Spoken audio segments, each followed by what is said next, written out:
शिवाय, ओम नमः शिवाय, ओम नमः शिवाय, ओम नमः शिवाय, ओम नमः शिवाय, ओम नमः शिवाय, ओम नमः शिवाय, ओम नमः शिवाय, ओम नमः शिवाय, ओम नमः शिवाय, ओम नमः शिवाय, ओम नमः शिवाय, ओम नमः शिवाय, ओम नमः शिवाय, ओम नमः शिवाय,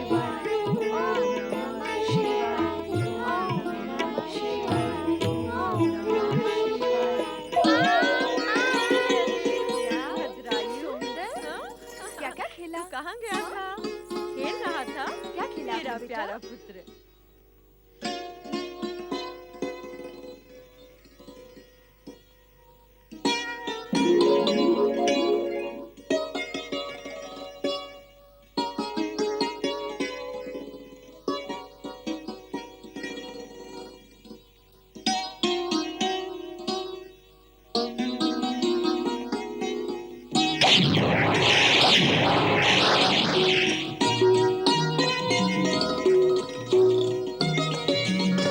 देखा भद्रायु भैया, मेरा लक्ष्य आज भी चूक गया। तो इसमें चिंतित होने की क्या बात है सोमदत्त? तुम श्रेष्ठी शिवचरण के पुत्र हो। तुम्हारा कार्य है व्यापार में सफल होना, न कि धनुष से बाण चलाना। मैं जानता हूँ तुम क्षत्रिय पुत्र हो, परंतु हर विद्या मैंने तुम्हारे साथ ही सीखी है। फिर भी मेरा लक्ष्य कैसे चूक गया? जैसे व्यापार में मेरा लक्ष्य चूक सकता है। यदि मैं व्यापार करूंगा तो घाटे में ही रहूंगा। नहीं नहीं, मैं तुम्हें घाटे में थोड़े ही ना रहने दूंगा। अब घर चलते हैं, माताएं प्रतीक्षा कर रही हैं। चलिए। भद्रायु, बेटा सोमदत्त, कहाँ हो तुम दोनों? वो दोनों तो जो खेलने गए हैं अब तक नहीं लौटे। उन दोनों का बचपना तो अभी तक नहीं गया। भगवान, अब तो ये उनके खेल खेलने के दिन हैं, आते ही होंगे। माँ, माँ, माँ हम आ गए। माँ, बहुत भूख लगी है, कुछ खाने को दो ना। ठीक है, पहले तुम दोनों ये बताओ कि शिवालय से पूजा करके आ रहे हो ना? लगता है आज शिवालय नहीं गए। यदि शिव पूजन नहीं किया तो भोजन नहीं मिलेगा। खेल खेल में तुम दोनों भगवान को भी भूल जाते हो। ये अच्छी बात नहीं है बेटा। जाओ, पहले शिवालय में पूजा करके आओ। ओम नमः शिवाय, ओम नमः शिवाय, ओम नमः शिवाय। भगवान भोलेनाथ तो इनके मन मंदिर में रहते हैं सुमति बहन। भगवान भोलेनाथ की कृपा इन पर निरंतर बरसती ही रहती है। ब्रह्मचारी भैया, कहाँ थे इतने वर्ष? तुम्हें देखने के लिए तो मेरी आंखें तरस गईं। पुत्रों, प्रणाम करो। ये तुम्हारे मामाश्री हैं। राम मामाश्री। सदा सुखी रहो। भगवान भोलेनाथ आपका नाम उज्जवल करें। आप अपने हर कार्य में सफल हो। ब्रह्मचारी जी, आश्चर्य की बात है, आपने इतने वर्षों तक अपनी बहन और भांजे की सुध नहीं ली। हाँ भैया, मैंने सुमति बहन से कई बार आपके बारे में पूछा, परंतु ये कैसे बताती कि आप कहाँ हो? भगवान भोलेनाथ का नाम स्मरण करते हुए इधर उधर भटकता रहता हूँ।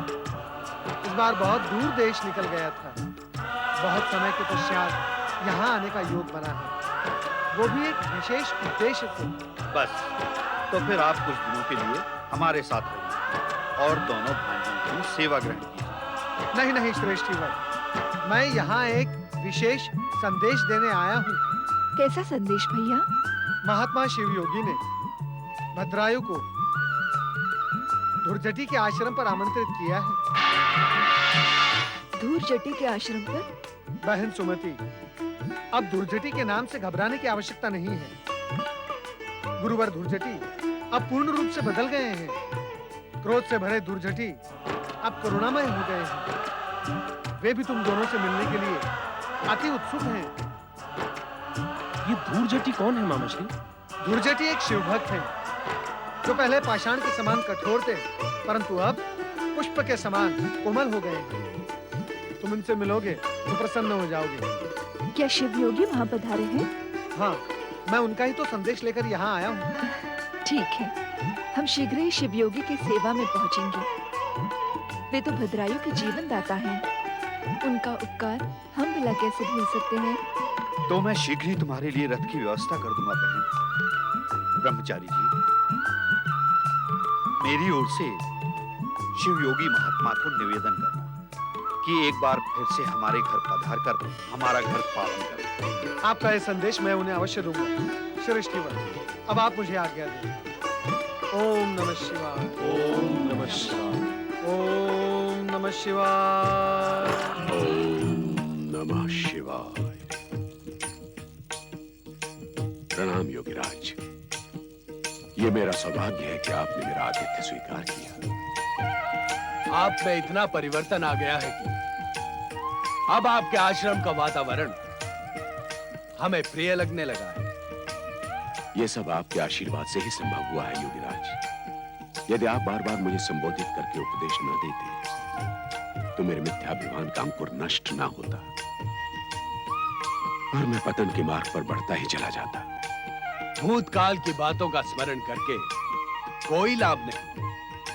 भविष्य की ओर देखें और उन्नति के पथ पर आगे बढ़ें।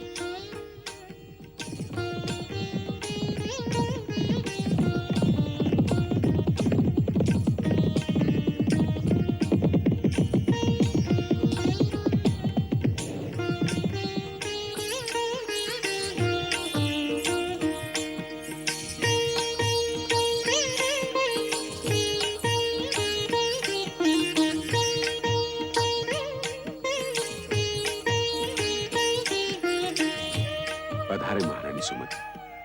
वत्स भद्रायु, धूर्जटी आश्रम में आपका स्वागत है। अब मैं महारानी कहाँ रही गुरुवर।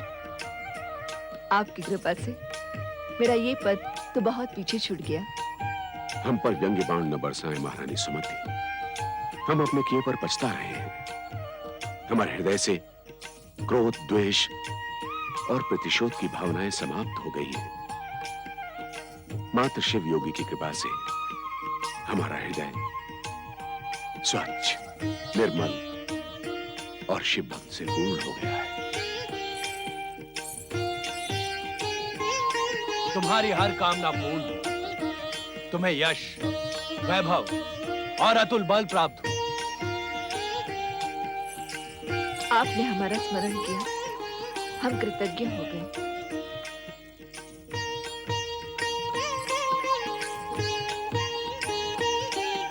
वत्स भद्रायु, तुम्हारा भाग्य उदय हो रहा है। हम आज तुम्हें ऐसी अद्भुत सिद्धियां प्रदान करेंगे जो साधारण मनुष्य के लिए दुर्लभ है। सिद्धियां? हाँ।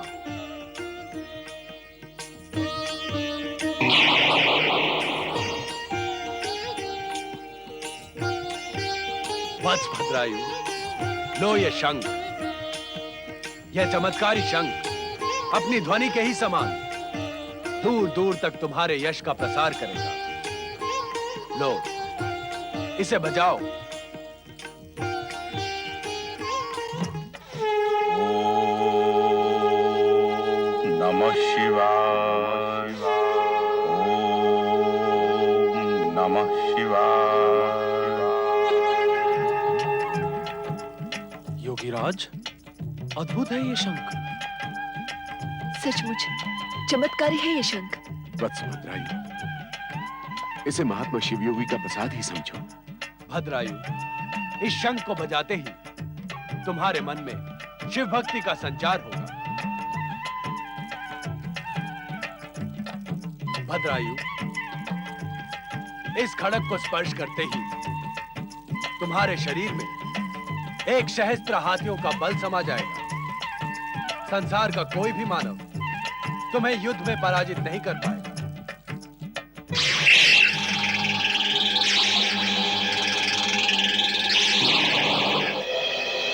मैं अपने भीतर सहस्त्र हाथियों का बल अनुभव कर रहा हूं प्रभु। आप धन्य हैं योगीराज, आप धन्य हैं। भद्रायु, अपने सहस्त्र हाथियों का बल प्रमाणित करने के लिए जाओ, उस सामने वाले पर्वत पर प्रहार करके उसे टुकड़े टुकड़े कर दो। जाओ। जो आज्ञा योगीराज।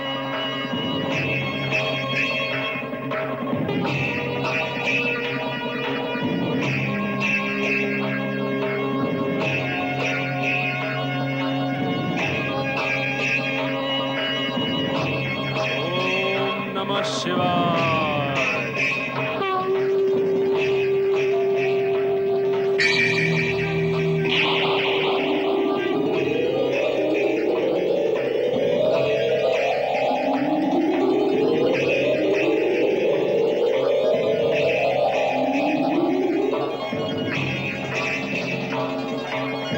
हर हर महादेव।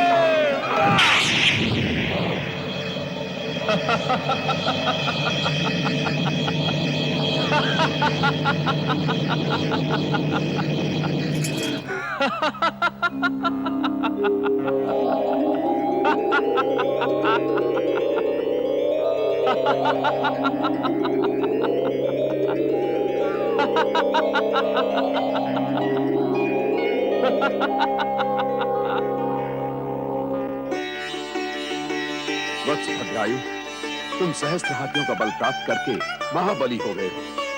ये सब योगीराज की कृपा है। ओम नमः शिवाय।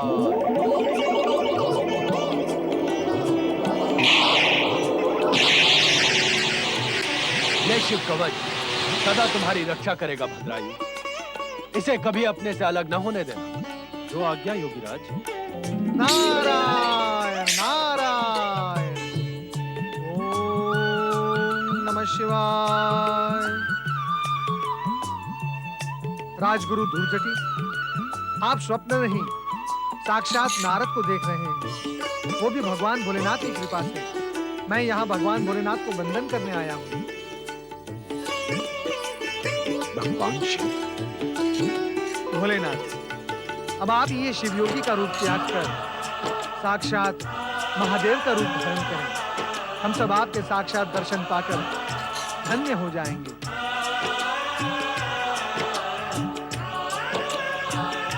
शिव योगी का कार्य इस समय पूर्ण हुआ ना।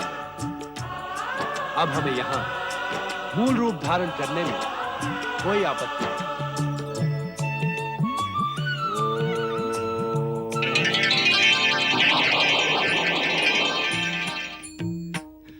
प्रभु शिव शंकर, भगवान शिव।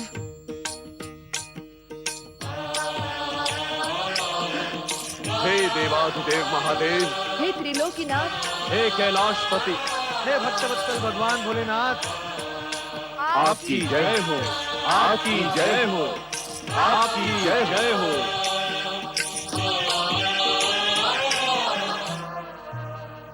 नंदी, जी माता।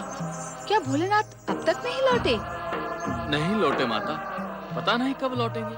वे आपको कुछ बताकर नहीं गए? क्या तुम ये नहीं जानते कि वो मुझे कुछ बताकर नहीं जाते? जानता हूँ माता, परंतु कभी कभी आप अपनी दिव्य दृष्टि से ये पता कर लेती है कि भगवान भोलेनाथ कहाँ हैं। यदि पता लगा लेती तो क्या मैं पूजा की थाली लेकर यहाँ चली आती? नंदी, तुम भी कभी कभी सचमुच विचित्र बातें करने लगते हो। अब नहीं करूँगा माता, क्षमा करें।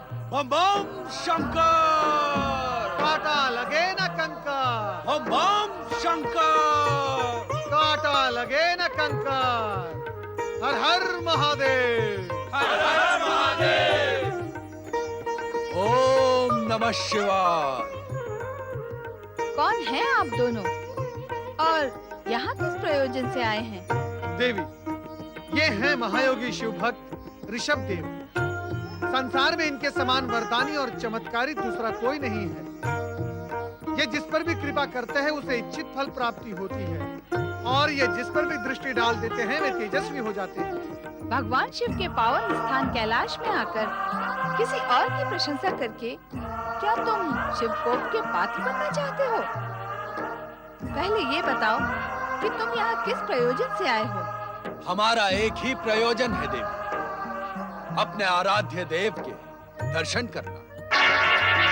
हमारा एक और उद्देश्य है, कैलाशपति भगवान भोलेनाथ की जीवन संगीनी माता पार्वती के दर्शन करना।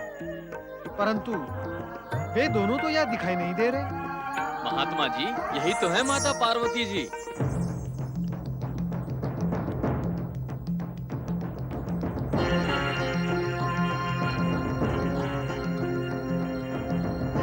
विश्वास नहीं होता कि यही देवी पार्वती है। आपके विश्वास की हमें आवश्यकता नहीं है। ऐसा लगता है आप लोग शिव भक्त नहीं, पाखंडी हैं। आपकी दृष्टि शुद्ध नहीं है। हमने तो कल्पना की थी कि शक्ति स्वरूपणी देवी पार्वती परम रूपवती, परम तेजवती, महाशक्तिमयी होगी। परंतु आपको देखकर तो कोई भी ऐसा नहीं कहेगा कि आप ही देवी पार्वती हैं। यदि आप देवी पार्वती होती तो देखने वाले की दृष्टि स्वयं झुक जाती। ऐसे बार बार देखने की आवश्यकता ही नहीं पड़ती। गुरुवर, जब ये सिंह वाले बंदूक कह रहे हैं कि यही माता पार्वती है, तो मान लेते हैं कि यही माता पार्वती है। ऐसे कैसे मान? हम ऐसे नहीं मानेंगे। मैं तो मान लेता हूँ गुरुवर कि यही माता पार्वती है। प्रणाम माता पार्वती। कृपया आप हमें ये बताएं कि भगवान भोलेनाथ के दर्शन हमें कब, कहाँ और कैसे होंगे? पार्वती को अविनय और शंका की दृष्टि से देखने वाले शिव योगी, चले जाओ कैलाश से, अन्यथा परिणाम शुभ नहीं होगा। शिव योगी परिणाम की चिंता नहीं करता देवी। आपसे जो हो सके कर ले, परंतु हम कैलाशपति के दर्शन किए बिना कैलाश से नहीं जाएंगे। नंदी, भृंगी, शिवगणों, इन दोनों पाखंडियों को कैलाश से दूर कर दो। सावधान! ऐसा प्रतीत होता है कि कैलाश के शांत शीतल वातावरण में रहकर भी आपके मन में क्रोध की ज्वाला धधकती ही रहती है। ये अच्छा नहीं है। अपने क्रोध को शांत कीजिए। हम आपसे पहले भी कह चुके हैं, आपसे जो हो सके करें, परंतु हम अपनी कामना पूर्ण किए बिना कैलाश से नहीं जाएंगे।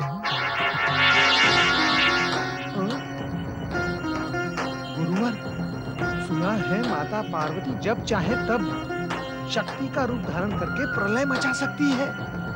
उचित यही होगा कि हम यहाँ से चले चले। कदापि नहीं। इस साधारण नारी के क्रोध से हम भयभीत होने वाले नहीं हैं शिष्य। तुम भी भयभीत ना हो। मैं अंतिम बार कह रही हूँ तुमसे, चले जाओ यहाँ से, अन्यथा मैं तुम्हें श्राप दे दूंगी। आपके श्राप का हम पर कोई प्रभाव नहीं होगा। आप श्राप देकर देख लें, हमें कुछ नहीं होगा। कैलाशपति की कृपा से हमें शाप रक्षा कवच प्राप्त है। तुम हमारी शक्ति देखना चाहते हो? हठी शिव योगी। हाँ, देखना चाहते हैं। आप भी श्राप देकर देख लें। शिव योगी, मैं पार्वती तुम्हें श्राप देती हूँ। स्वामी आप? ओम नमः शिवाय। प्रणाम माता पार्वती। देवर्षि नारद?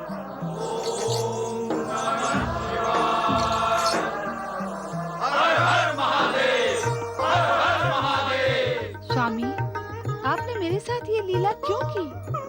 देवी पार्वती, आओ हमारे पास बैठो। भगवान भोलेनाथ की शक्ति स्वरूपिणी माता पार्वती की।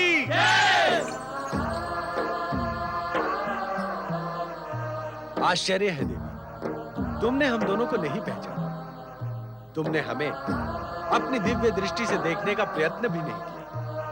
आपने मेरी बुद्धि भ्रमित जो कर दी थी स्वामी। नारायण नारायण। अच्छा हुआ माता, आपने अपनी दिव्य दृष्टि का प्रयोग नहीं किया, अन्यथा आप दोनों की ये लीला हमें कहाँ देखने को मिलती।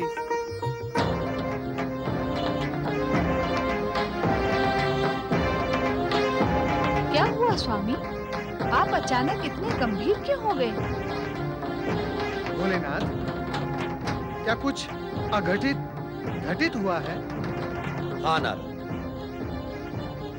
महाराज वज्रसेन के प्राण संकट में हैं। उन पर शत्रुओं ने आक्रमण किया है।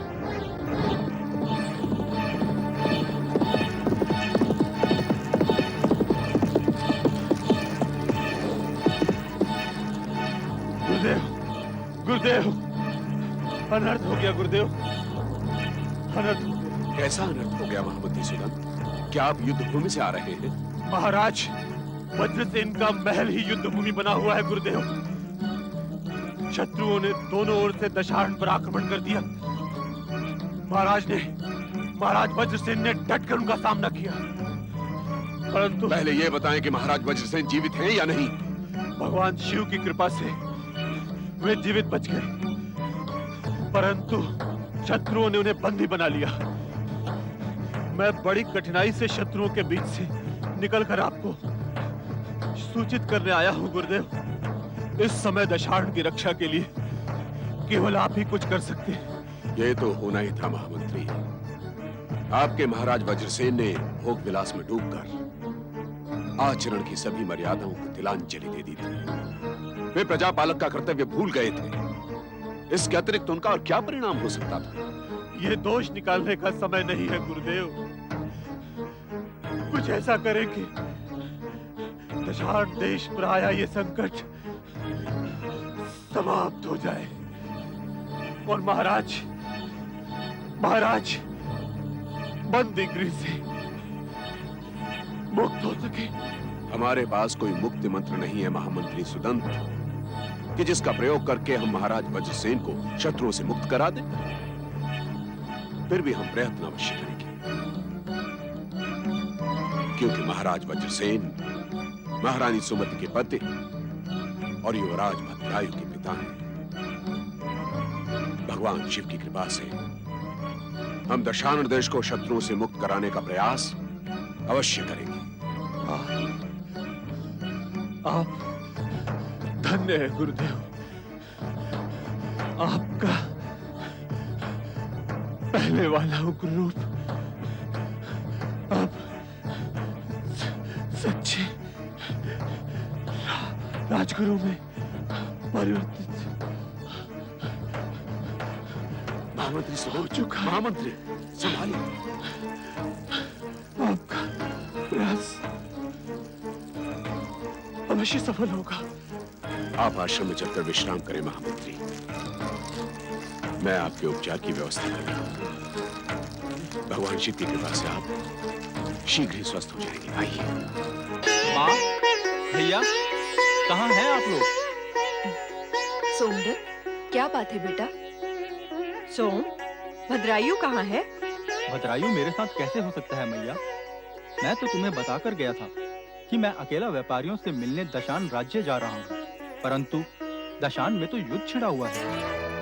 क्या दशान राज्य में युद्ध छिड़ा हुआ है? हाँ माँ, इसीलिए मैं दशान राज्य से निकलकर दूसरे राज्य चला गया। मैया, हम कुछ व्यापारियों ने व्यापार के लिए विदेश जाने का निश्चय किया है।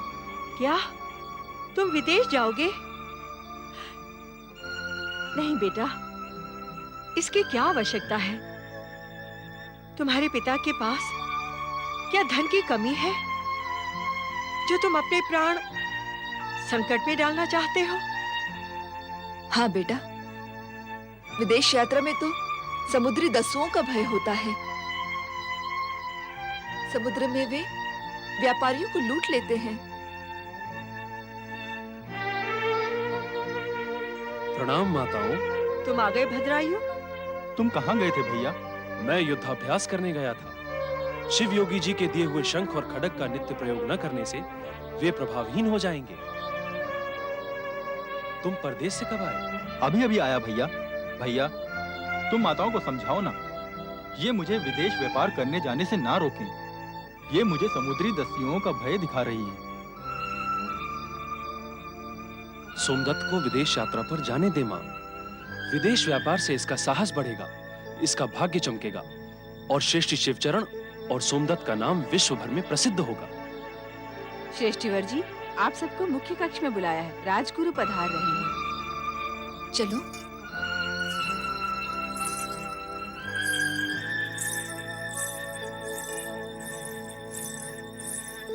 प्रणाम गुरुवर। प्रणाम गुरुवर। गुरुवर, आप इस समय यहाँ?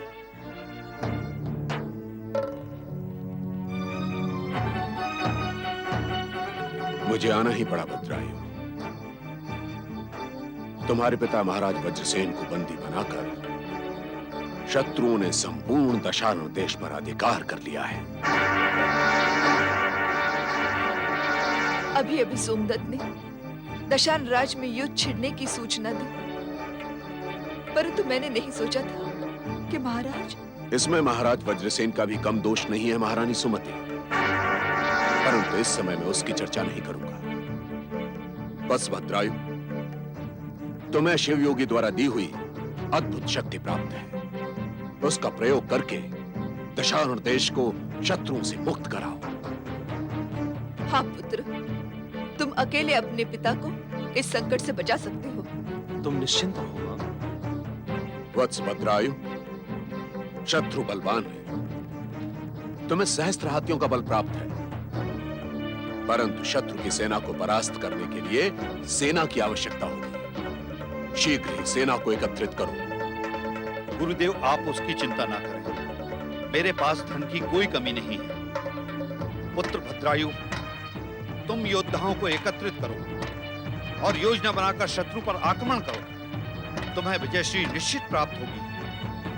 भगवान शिव की कृपा और हमारे आशीर्वाद से तुम दशारण देश को स्वतंत्र कराने में सफल होगे, इसका हमें पूर्ण विश्वास है। भैया भद्रायु, मैं भी तुम्हारे साथ कंधे से कंधा भिड़ाकर शत्रुओं से युद्ध करूंगा। विदेश व्यापार के अवसर तो फिर भी आएंगे। नहीं सोमदत्त, तुम मेरी चिंता ना करो। भगवान शिव की कृपा और गुरु के आशीर्वाद से मैं अकेला ही शत्रुओं के दांत खट्टे कर दूंगा। तुम विदेश यात्रा पर अवश्य जाओ।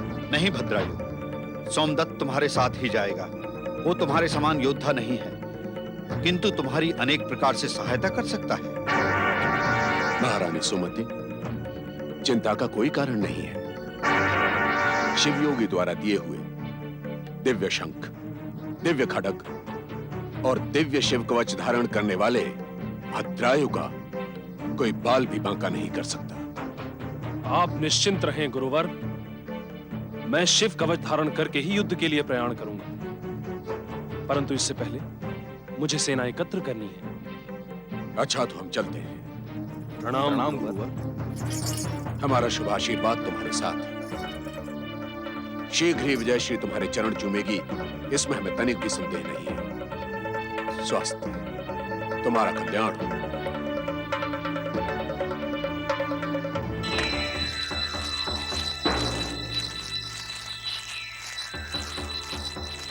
सावधान, कोई आ रहा है।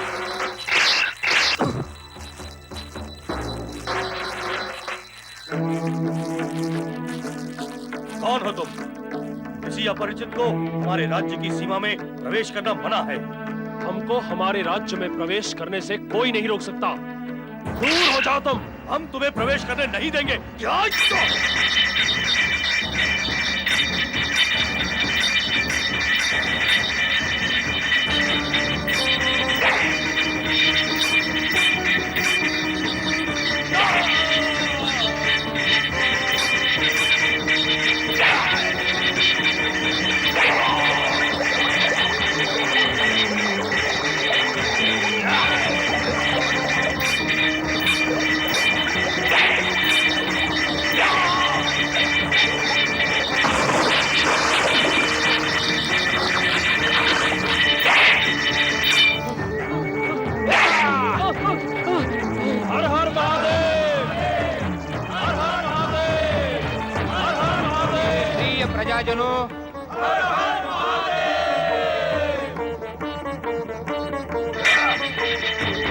मेरे पिता के शत्रु, मैं तुझे जीवित नहीं छोड़ूंगा।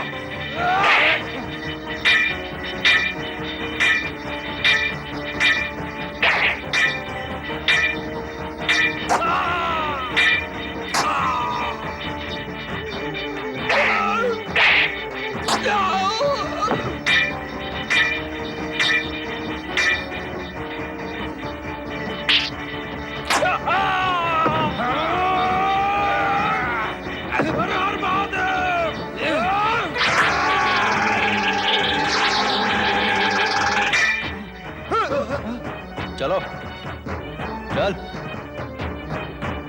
वीरों के वीर राजकुमार भद्रायु की जय। बोलो महाराज श्री वज्रसेन की।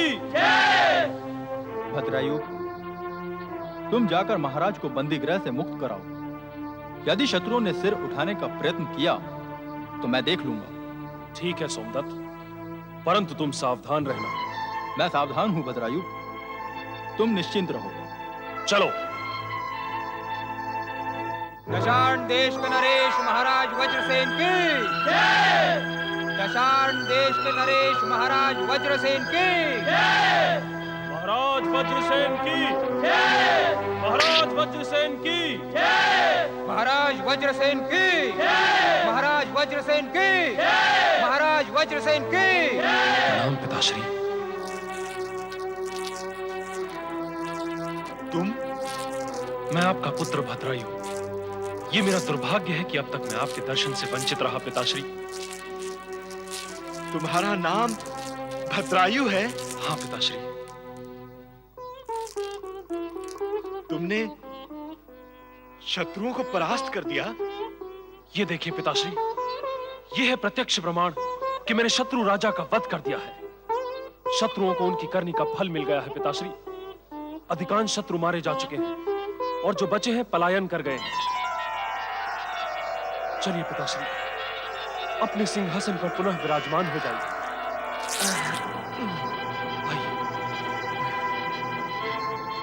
तुम्हारी माता कहाँ है पुत्र? हमारी विजय का संदेश मैंने माताश्री तक पहुंचा दिया है। वे शीघ्र ही यहाँ आ पहुंचेंगे पिताश्री। तुम धन्य हो पुत्र। जिस रोगग्रस्त पुत्र को उसकी माता के साथ बहिष्कृत करके मैंने मरा हुआ समझ लिया था, वही मेरा उद्धार करेगा। इस बात की कल्पना तो मेरा शत्रु भी नहीं कर सकता था। पिछली बातों को भूल जाइए पिताश्री। आइए अपने सिंहासन को संभालिए। माताश्री से भी शीघ्र ही आपकी भेंट हो। मैं तो उस महान महिला को मुंह दिखाने की योग्य भी नहीं रहा। तुम ही बताओ, मैं किस मुंह से उससे क्षमा मांगू? आप संकोच न करें पिताश्री, भूल तो सभी से होती है। आइए, कोई विवश होकर भूल करता है तो कोई अपनी इच्छा से। आपकी भूल आपकी व्यवस्था थी। माताश्री ने मुझे सब बता दिया है।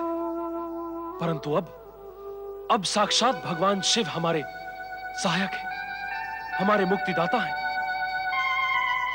उनके उपकार से आज मैं शत्रुओं को पराजित करने में सफल हुआ। जय शिव शंकर। जय शिव शंकर। दशार्ण देश नरेश महाराज वज्रसेन के जय। जय जय। दशार्ण की महारानी देवी सुमति की जय। जय जय। राजपुरुषों, दशार्ण देश के शत्रुओं को परास्त करने का श्रेय शिव कृपा पात्र युवराज भद्रायु को है। उनकी भी जय जयकार कीजिए। दशार्ण देश के युवराज भद्रायु की जय। जय जय। हम सबके मार्गदर्शक आदरणीय राजगुरु धूर्जटी की जय। जय जय। महानुभावों, हम अपने आप को इस जय जयकार के योग्य नहीं समझते, क्योंकि वर्षों पूर्व हमारे ही कारण महारानी सुमति और युवराज भद्रायु यहां से बहिष्कृत हुए थे। हम अपने पाप का प्रायश्चित्त कर चुके हैं और भगवान शिव की कृपा से पाप मुक्त भी हो चुके हैं। परंतु फिर भी हम अपने मन की शांति के लिए आप सबके समक्ष महारानी सुमति और युवराज भद्रायु से क्षमा चाहते हैं। नहीं गुरुदेव, नहीं। ऐसा कहकर आप हमें लज्जित न करें। आप स्वयं मेरे पास आए और शत्रु को पराजित करने की प्रेरणा दी। आपने मुझे मेरे कर्तव्य का स्मरण कराया। आपने मुझ पर जो उपकार किया है उसे मैं कदापि नहीं भूल सकता प्रभु। उठो भद्रायु।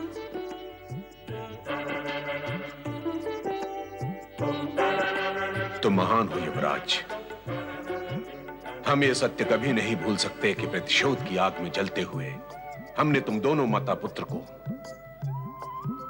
दुखों की खाई में धकेल दिया था, और उस समय भगवान शिव ने शिव योगी का रूप धारण करके तुम्हारा उत्थान किया, तुम्हें अतुल शक्ति प्रदान की।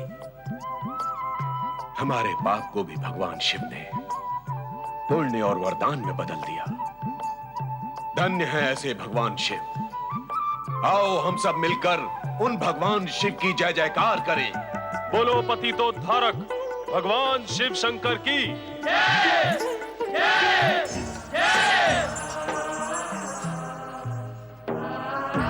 ये जय जयकार सुन रही हो देवी? सुन रही हूँ स्वामी।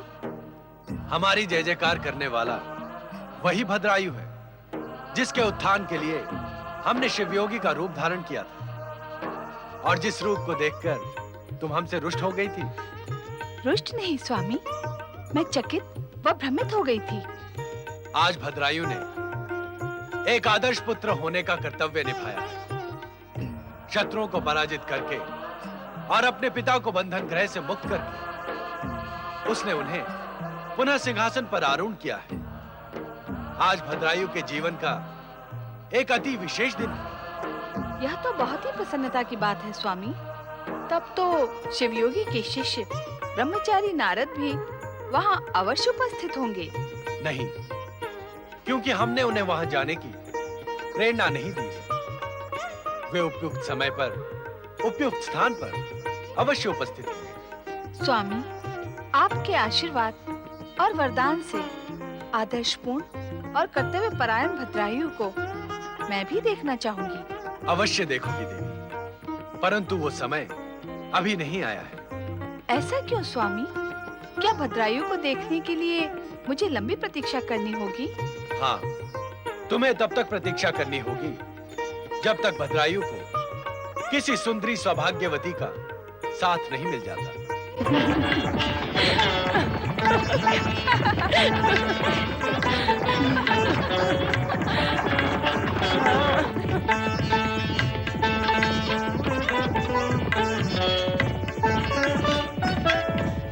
आओ सोमनाथ, देखते हैं किसका अश्व आगे जाता है। हाँ हाँ चलो।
वेशभूषा और हाव भाव से आप राजकुमारी लगती। जी, मैं निषाद राज की पुत्री कीर्ति मालिनी हूँ। हम वन विहार के लिए जा रहे थे कि अचानक क्या हुआ वो मैंने देखा, और मैंने जो किया वो आपने भी देखा। यदि आपके सौभाग्य से मैं समय पर नहीं आता तो आज पता नहीं क्या से क्या हो जाता। हमारी प्राण रक्षा के लिए हम आपके अत्यंत आभारी हैं। ऐसा लगता है कि आप किसी देश के राजकुमार हैं।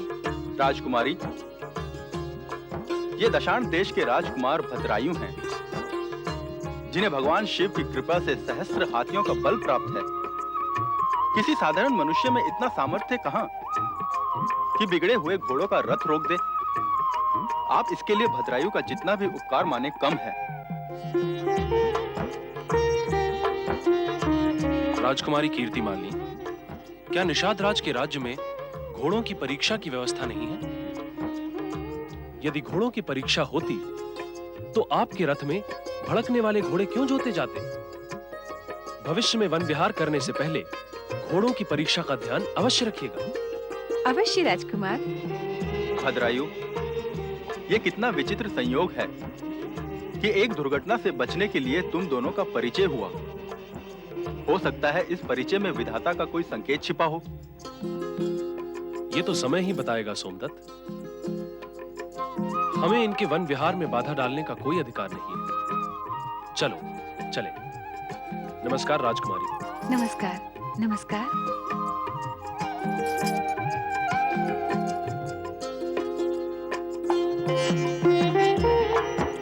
दशान नरेश महाराज वज्रसेन की जय जय जय। दशान महारानी सुमति की जय जय जय। दशान युवराज महाप्रतापी भद्रायु की जय जय जय।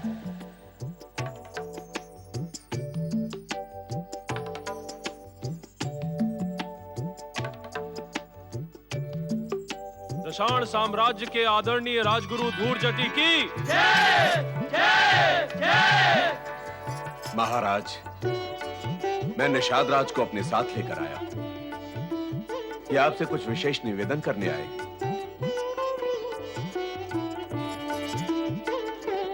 पधारिए निषाद राज। ये हमारा सौभाग्य है कि अनायास ही आपके दर्शन हुए। आइए विराजिए।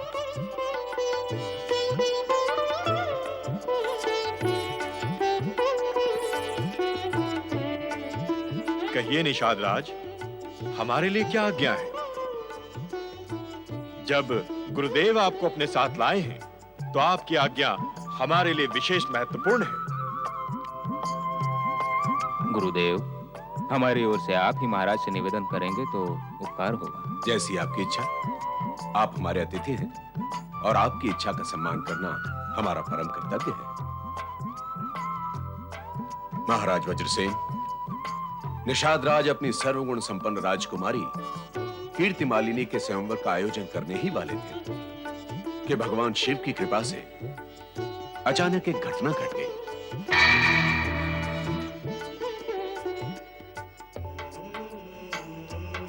कैसी घटना गुरुदेव? इस घटना का संबंध युवराज भद्रायु से है महाराज। यदि युवराज भद्रायु की बलिष्ठ बाहों ने राजकुमारी कीर्ति मालिनी के रथ को खाई में गिरने से न रोका होता, तो राजकुमारी कीर्ति मालिनी के प्राण संकट में पड़ जाते। युवराज, तुमने हमें तो इस विषय में कुछ नहीं बताया। सच्चे वीर अपनी वीरता और पराक्रम का बखान नहीं किया करते महाराज। अब निषाद राज का यह विचार है कि जिस दिन से राजकुमार ने राजकुमारी के प्राण बचाए हैं, उसी दिन से राजकुमारी कीर्ति मालिनी उनकी हो चुकी है और इसमें विधाता का स्पष्ट संकेत है। इसलिए निषाद राज चाहते हैं कि आप इस संबंध को अपनी स्वीकृति प्रदान करें। आपका क्या विचार है महारानी? क्या हम इस संबंध को स्वीकार कर सकते हैं? ये तो युवराज भद्रायु की सहमति पर निर्भर है। हमें भला क्या आपत्ति हो सकती है? युवराज, आपकी क्या इच्छा है? माता पिता की इच्छा ही मेरे लिए सर्वोपरि है पिताश्री। मैं अब इस विषय में कुछ नहीं कहना चाहता। हमें यह संबंध स्वीकार है गुरुवर। गुरुवर, हम भद्रायु के शुभ विवाह के बारे में सोच ही रहे थे कि आपने ये अवसर उपस्थित कर दिया। आप निषाद राज जी से कहें कि शीघ्रातिशीघ्र विवाह संपन्न कराएं।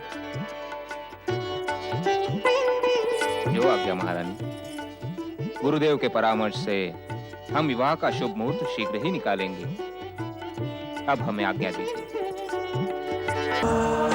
नमः शिवाय। नंदी महाराज, अब मैं आपसे क्या पूछने जा रहा हूँ, ये तो आप समझ ही गए होंगे। भगवान भोलेनाथ माता पार्वती कैलाश से दृश्य नहीं हुए देवऋषि। भगवान भोलेनाथ तो माता पार्वती को कक्ष से लिवाने गए हैं। लिवाने गए हैं? कहाँ ले जाने के लिए? मुझसे कुछ कहा तो नहीं है, परंतु लगता है कि गगन विहार जाने का वो विचार कर रहे हैं। नारायण नारायण, नंदी महाराज इतनी महत्वपूर्ण बात है और आपको बताया नहीं गया, ये तो बड़े दुख की बात है। नंदी महाराज, आप इस कैलाश के रक्षक हैं, आपको तो इस बात का ज्ञान होना ही चाहिए था। नारायण नारायण। देवर्षि, कैलाश पर आते ही आपने अपनी लीला प्रारंभ कर दी। लीला? कैसी लीला? नारद लीला। नंदी को भोलेनाथ के विरुद्ध कुछ पाठ पढ़ाने लगे थे? नहीं माता नहीं, मैं तो केवल अपनी उत्सुकता को शांत कर रहा था। मेरा दूसरा और कोई उद्देश्य नहीं था। तुम्हारा उद्देश्य तुम्हारी लीला में उलझ जाता है नारद। तुम्हारी लीला देखकर किसी को भी भ्रम हो सकता है कि इस समय तुम नंदी को हमारे विरुद्ध षड्यंत्र में सम्मिलित कर रहे थे। षड्यंत्र? नारायण नारायण, वो भी आपके विरुद्ध? नहीं भोलेनाथ नहीं, कृपया आप मुझ पर ऐसा घृणित आरोप ना लगाएं। हाँ, कभी कभी शब्दों से खेल अवश्य लेता हूँ, परंतु वो भी केवल विनोद के लिए। ये विनोद कभी महंगा भी पड़ सकता है देवर्षि, इसलिए शब्दों का खेल खेलने में तनिक सावधानी बरतिए। जो आज्ञा माता, मैं आपकी आज्ञा अवश्य ध्यान में रखूंगा।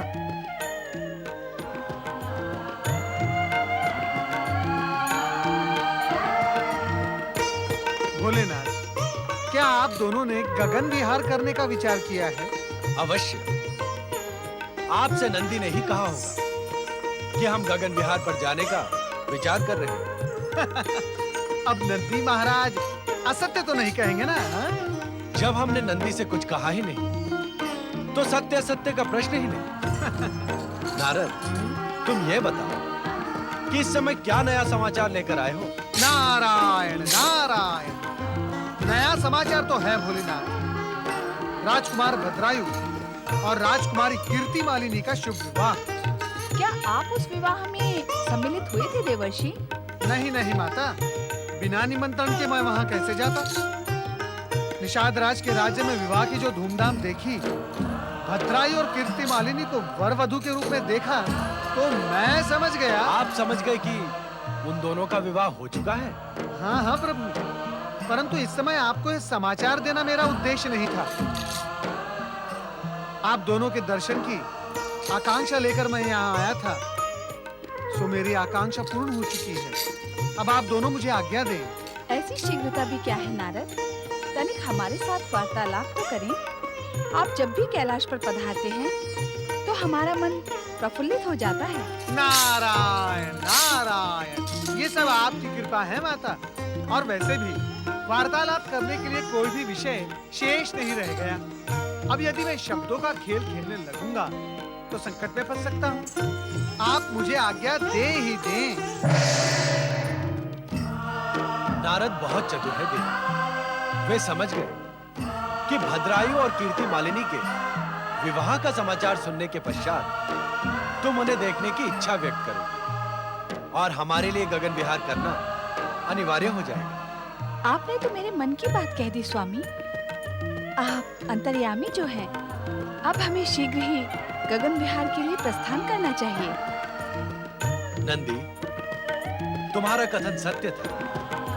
हमें गगन विहार के लिए जाना ही है। तुमने नारद से हमारे गगन विहार की चर्चा करके कोई भूल नहीं। ओम नमः शिवाय।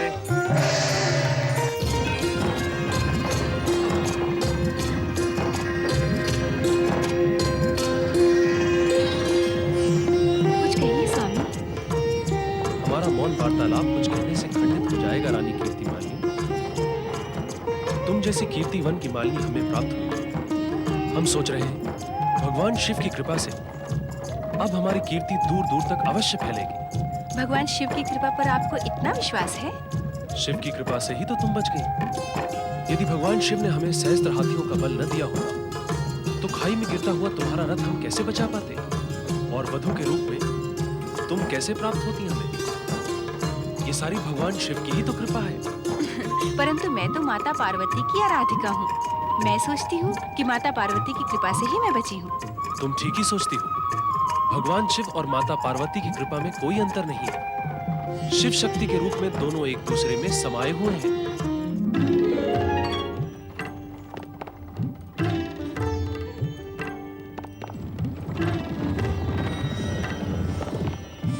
वो देखो देवी, वो है भद्रायु और कीर्ति मालिनी। अपने नव विवाह का आनंद मनाने के लिए वन विहार करने जा रहे हैं। कितनी रूपवती है कीर्ति मालिनी, कितना सुदर्शन है आपका भक्त भद्रायु। संभवतः तुम ये नहीं जानते कि कीर्ति मालिनी तुम्हारी आराधिका है। तुम्हारी दर्शन की इच्छा इसने अपने मन में पाल रखी है। इन दोनों को मैं निकट से देखना चाहती हूँ नाथ। हम तुम्हारी ये इच्छा अवश्य पूर्ण करेंगे, परंतु तुम्हें भी हमारी एक इच्छा पूर्ण करनी होगी। कैसी इच्छा स्वामी? हमने भद्रायु को सहस्त्र हाथियों का बल प्रदान किया था शत्रुओं को पराजित करने के लिए। वो कार्य पूर्ण हुआ, परंतु अब उसे अपने बल का अहंकार होने लगा है। इसलिए हमारी इच्छा है कि उसकी परीक्षा लें। परीक्षा? ये दोनों विवाह के पश्चात पहली बार वन विहार को निकले हैं। परीक्षा लेकर इनके आनंद में बाधा न डालें स्वामी। तुम घबराओ नहीं देवी। परीक्षा लेने के पश्चात इनका आनंद द्विगुना हो जाएगा।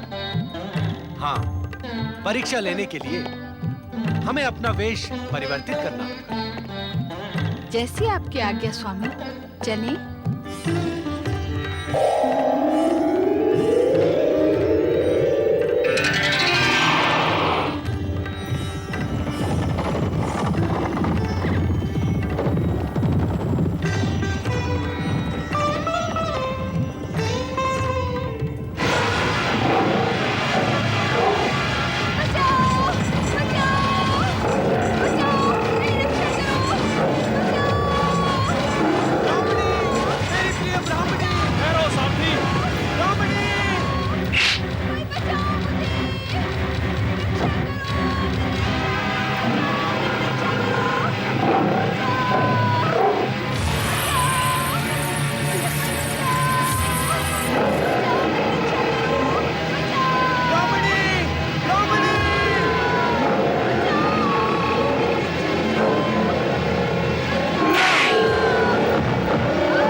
क्या हुआ स्वामी? कीर्ति, मेरा सहस्त्र हाथियों का बल और ये दिव्य खड़ग किसी काम नहीं आया। उस बाघ ने ब्राह्मणी को मार डाला और मैं कुछ नहीं कर पाया। अब मैं अपनी ब्राह्मणी के बिना कैसे जीवित रह पाऊंगा? हाय मेरी प्रिय ब्राह्मणी, हाय मेरी प्रिय ब्राह्मणी। शांत हो जाए ब्राह्मण देवता, शांत हो जाए। संभवतः विधाता की यही इच्छा थी। अब विलाप करने से क्या होगा? मुझे पूर्ण विलाप कर लेने दो। यही विलाप करते करते मैं अपने प्राण त्याग दूंगा। नहीं नहीं ब्राह्मणी, नहीं ब्राह्मण देवता, ब्राह्मण देवता, मेरा विश्वास करें। आपकी ब्राह्मणी को उस बाघ से बचाने के लिए मैंने अपने दिव्य खड़ग का प्रयोग किया, पर यह भी किसी काम न आया। मैं अपने आप को अपराधी अनुभव कर रहा हूं। ये कवच और खड़ग निष्काम हो गए। लगता है ये अब मेरे किसी काम के नहीं रहे। इसलिए मैं इन्हें आपके चरणों में रख देता हूं। और मैं अपनी प्रजा की रक्षा नहीं कर सका। अब मुझे युवराज कहलाने का कोई अधिकार नहीं। कोई अधिकार नहीं। दिव्य खड़ग का प्रयोग किया आपने। कौन है आप? मैं महाराज वज्रसेन का पुत्र युवराज भद्रायु हूं। ये आपके पिता महाराज वज्रसेन का ही राज्य है? हाँ हाँ ब्राह्मण देवता, दशाण युवराज के नाते अपने प्रजाजनों की रक्षा करना मेरा कर्तव्य है। आप मेरी ब्राह्मणी की रक्षा में असफल रहे। आपके सामने ही मेरी धर्मपत्नी की मृत्यु हो गई और आप कुछ न कर सके। इसके लिए मैं लज्जित हूं ब्राह्मण देवता, और इसके प्रायश्चित स्वरूप आप जो भी कहेंगे मैं करने के लिए प्रस्तुत हूं। तो मेरी ब्राह्मणी के मृत्यु के प्रायश्चित स्वरूप आप अपनी पत्नी मुझे सौंप दें।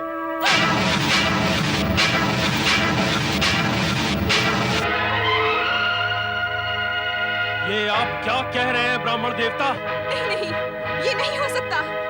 अर्थात आप मेरी ब्राह्मणी के अभाव की पूर्ति नहीं कर सकते? आप ही सोचे ब्राह्मण देवता, क्या कोई पुरुष अपनी विवाहित धर्मपत्नी किसी पर पुरुष के हाथों में सौंप सकता है? यदि ऐसा है तो आप अपने खड़ग से मेरा शीश काट दें। मैं अपनी ब्राह्मणी के बिना जीवित नहीं रह सकता। रानी कीर्ति मालिनी, ब्राह्मण देवता ने मेरे सम्मुख एक विचित्र धर्म संकट खड़ा कर दिया है। अब इस धर्म संकट से तुम ही मुझे छुड़ा सकती हो। मैं पतिव्रता हूँ स्वामी, किसी पर पुरुष का हाथ कैसे थाम सकती हूँ? ये तो घोर पाप होगा। तो फिर ब्राह्मण देवता की इच्छा पूर्ति कैसे होगी? यदि इन्होंने प्राण त्याग दिए तो मुझ पर दो ब्रह्म हत्याओं का पाप लगेगा। यदि आपने बलपूर्वक मुझे इस ब्राह्मण को सौंपने का निश्चय किया तो मैं भी जीवित नहीं रहूंगी स्वामी। अर्थात अपनी ब्राह्मणी के बिना मैं जीवित रह सकूंगा, ऐसा सोच रहे हैं आप? ऐसा कदापि नहीं होगा युवराज।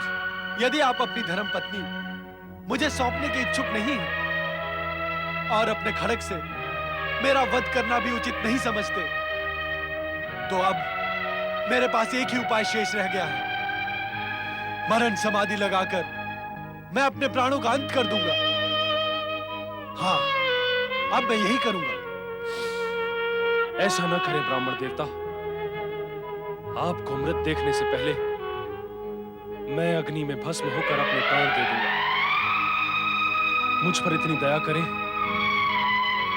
मेरे सम्मुख प्राण त्याग का निश्चय न करें। मुझे अपनी चिता सजा लेने दें। मैं चिता सजाकर आपके सम्मुख अग्नि समाधि लूंगा।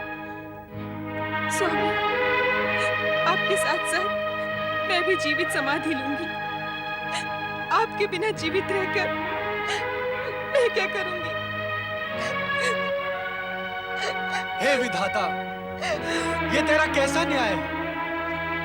मेरी ब्राह्मणी को मुझसे छीन लिया और अब उसका अभाव पूर्ण करने वाली ये स्त्री मेरे आंखों के सम्मुख अग्नि समाधि लेने की इच्छुक है। तुम्हारा यदि यही विधान है तो मैं भी इन दोनों के साथ जलती चिता में कूदकर अपने प्राणों का अंत कर दूंगा। यदि ऐसा है तो यही सही।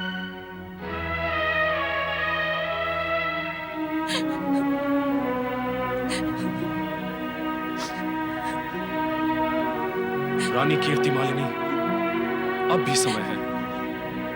ब्राह्मण देवता के अनुरोध को स्वीकार करके उनकी जीवन संगिनी बन जाओ और अपने इस कर्तव्य का पालन करते हुए मुझे सदा सदा के लिए विसार दो। नहीं, मुझे क्षमा करें ब्राह्मण देवता। स्वामी, मुझ पर कृपा करें और आपसे पहले मुझे चिता प्रवेश की अनुमति दे। मेरी आंखों के सम्मुख आप चिता में प्रवेश कर जाएं, ये देखना मेरे लिए असंभव है। नहीं रानी कीर्ति मालिनी, चिता प्रवेश की प्रतिज्ञा मेरी है। चिता जलाकर पहले मैं अग्नि प्रवेश करूंगा।